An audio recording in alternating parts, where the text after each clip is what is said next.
இரணியல் அருகே கட்டிலில் இருந்து தவறி விழுந்த என்ஜினியர் பலி. கன்னியாகுமரி மாவட்டம் இரணியல் அருகே உள்ள பரசேரி சரல்வளாகத்து பகுதியைச் சேர்ந்தவர் மணிகண்டன். இவரது மூத்த மகன் மணீஷ், வயது 27. இவர் என்ஜினியரிங் முடித்துவிட்டு அரசு தேர்வுக்கு தயாராகி வந்தார்.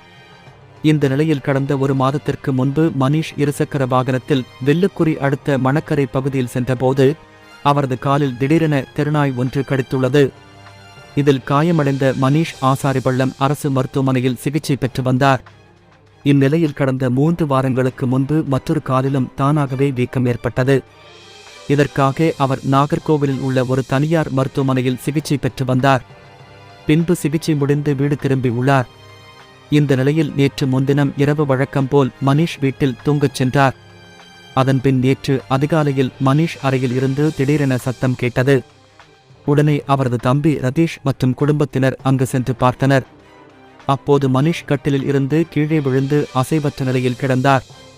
இதை கண்டு அதிர்ச்சி அடைந்த குடும்பத்தினர் உடனே அவரை மீட்டு சிகிச்சைக்காக சுங்கான்கடையில் உள்ள ஒரு தனியார் மருத்துவமனைக்கு கொண்டு சென்றனர்.